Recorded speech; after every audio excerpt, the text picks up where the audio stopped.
Professional golf has made some major changes since the last decade that have significantly changed the way we play.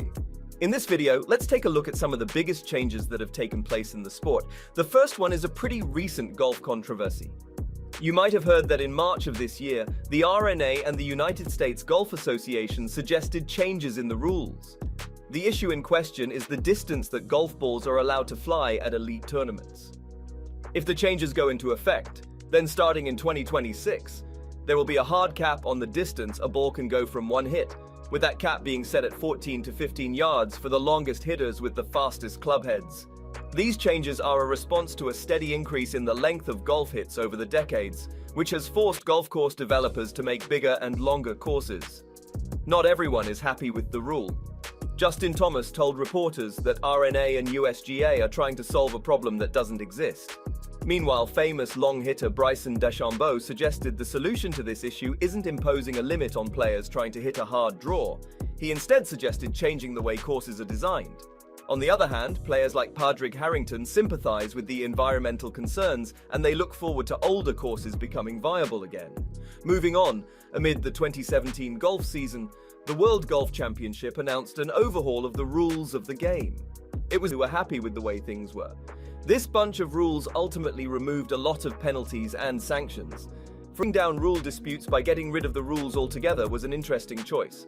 While the game has grown in the years since then, it's hard to say if the rule changes contributed to that. Another major rule change happened in 2016 and had to do with the design of golf clubs. Athletes leveraged their physical abilities to be successful, but being victorious means finding and exploiting every possible edge you can.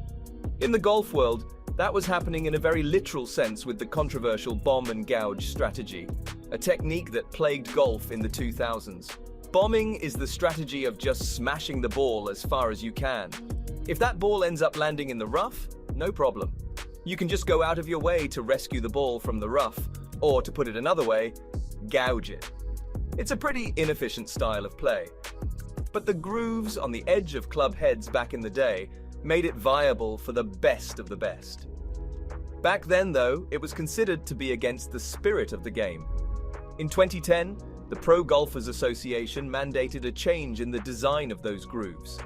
As of 2016, all clubs have to match the new design requirements, making bombing and gouging way harder.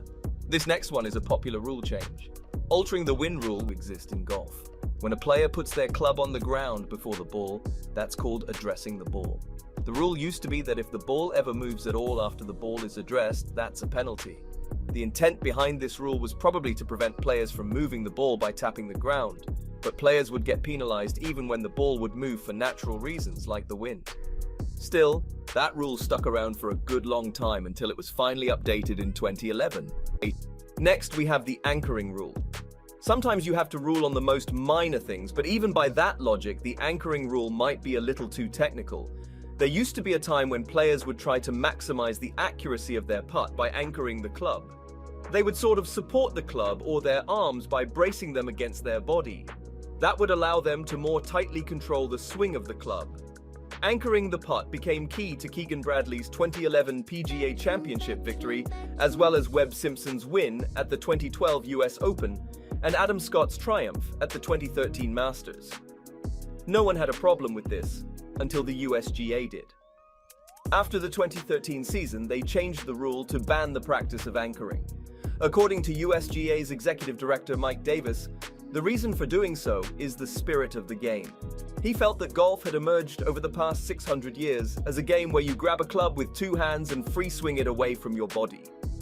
He probably didn't like the idea that a sport can evolve naturally over 6 centuries. That's it for this video.